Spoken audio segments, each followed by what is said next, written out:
You found it. Your home for the best content on your favorite team, the Fighting Tigers of LSU. Do us a favor. Subscribe to the channel. Leave your comments below. Be sure to smash that like button.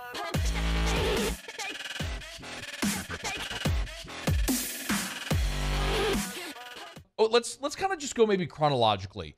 Let's walk back through Jayden Daniels' decision initially to leave Arizona State. What prompted that?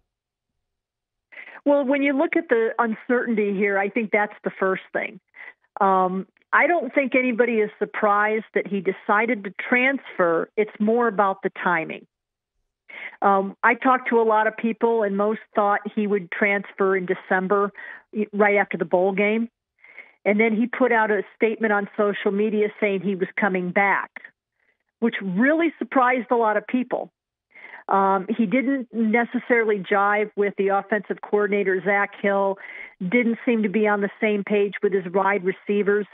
So when he put something out in December saying he was coming back, a lot of people were surprised. To take it back even further, you mentioned when we were emailing earlier that you covered Jayden Daniels in high school. So what can you tell us about Jayden, the person, knowing him as long as you have? Well, he's a good student. He's a very quiet guy. If you're looking for a guy that's a raw kind of leader quarterback, that's not him. And that came off to a lot of people here as maybe not caring or not passionate enough. But he's just a very cool, calm customer, and it's not in his demeanor to be jumping up and down and throwing things when things aren't going right or showing that fire. When he entered the portal, there was that video that went viral of his teammates cleaning out his locker. How was it? How was that? I mean, it seems obvious to ask the question, but how was that news received around Tempe? That he was transferring? Right. You know, a lot of fans here were down on him, and I don't think that that's necessarily fair. When you look at the season he had as a freshman in 2019, it's pretty much unheard of for a kid to have 17 touchdowns and 2 interceptions. And that was a game, the most memorable game was when he outdueled Justin Herbert from Oregon, and they beat Oregon, squashed Oregon's national championship hopes. His first road game was at Michigan State. He led them to a last-second victory. So there were a lot of big wins his freshman year, and he just never really built off of that. When you look at the 2020 season, that was the COVID season. They only played 4 games. And then this year was just kind of a mishmash of a lot of different issues that prevented him from maybe progressing. What can you elaborate a little bit on what did happen this year? Because I think everybody who maybe isn't familiar with Jayden or with Arizona State or this season looks and goes, okay, 17 touchdowns, 2 picks, and then this year 10 and 10. Like, what happened to cause that regression? Well, he wasn't necessarily on the same page as his wide receivers. That was a big thing. And I'm not going to put it all on the receivers, and I'm not going to put it all on Jayden. It was kind of a combination of things. They didn't have a receiver that could really separate himself and get deep. And when you look back at that great freshman year, he had a great receiver in Brandon Ayuk, who was a first-round pick from the 49ers. And Brandon Ayuk can make a lot of quarterbacks look good. So, I think it was the offense, too. I don't think that the offense that they ran this year was necessarily one that showcases what Jayden does best. So I think that he was never comfortable with the offense, and that was a big portion of it. So Michelle Gardner is our guest from the Arizona Republic, azcentral.com, covers the Sun Devils. So what does he do best? His best attribute is when he can get out and run and make things happen and extend plays with his legs. Where he needs the most work is maybe intermediate passing routes.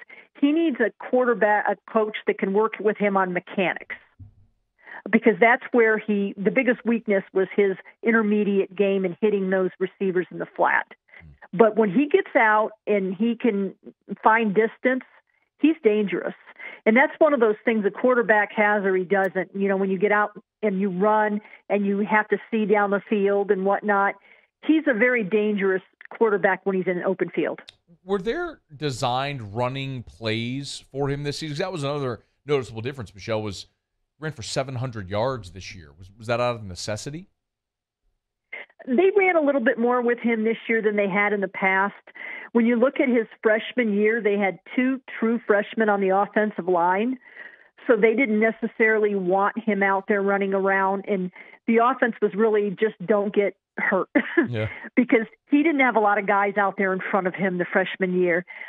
So there were a few more designed runs this year, and they had some injuries in the backfield too. So I wouldn't say they were all designed runs. A lot of that is Jayden having the freedom to run if he sees the room. Yeah, I'm asking you to be a little speculative here, admittedly, but do you think that Jayden Daniels is coming to LSU with the idea that he's coming to compete for a job, or do you think that the assumption is that he's going to have this job coming here? I think it's him having the job. Yeah. I mean, when I looked at the depth list and the other options LSU has, and obviously he's the guy with the experience in a Power 5 program. So I don't think you bring a guy in like that to sit on the bench. Is there the only connection that we really see is Jamar Cain, who was at Arizona State in 2019.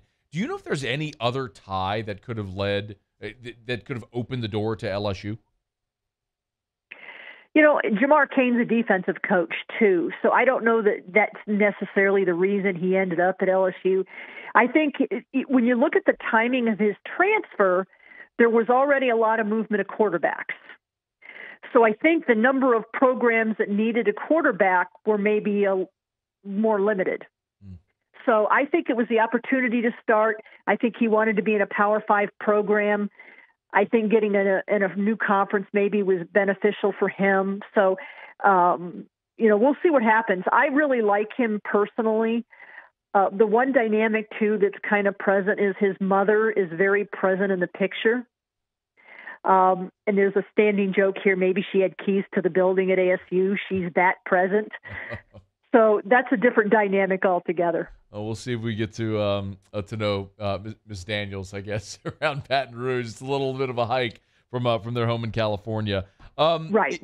Is there anything else about this whole scenario that maybe you've written about or talked about that seems to be maybe a talking point there in Tempe? Well, I think he was looking for the best opportunity. I don't think leaving Arizona State was necessarily always the plan. I think he wanted to look at options. And I think Mom and company were looking to see what improvements ASU was going to make before they decided on the change. And that's why he didn't leave in December, and he left, he put his name in the portal, late last month. But I think they wanted to see, are they going to upgrade at the wide receiver position? They literally have not done anything as far as that position. Offensive line, they need some offensive linemen. They graduate 3 starters. So I think they were looking for an upgrade there. So I think it was just a matter of looking at the situation and maybe seeing that they didn't think he had the personnel around him here to have the kind of season he was going to need to set himself up for the draft next year. So he is a graduate. Is the assumption that he'll be 1 year in Baton Rouge and done and off to the NFL? Absolutely. It was pretty much a signed deal that he was going to be 3 and done here. That was the game plan. The family made no secret of that he was going to be 3 and done. And then just because of the poor season that he had last year and the lack of development, he pretty much had to come back. He didn't have any other choice. Michelle Gardner, she's on Twitter at mgardnersports, azcentral.com, of course, part of the Arizona Republic. If you want to go read our stuff there and read more about Jayden Daniels, you can certainly do that, azcentral.com. Michelle, I wish you luck in all the other Louisiana interviews that you're going to do over the course of this week and moving forward. Hopefully our paths cross again sometime soon. Okay. Hey, thanks so much for watching. Please leave your comments. I love to interact. And be sure to hit the red subscribe button below.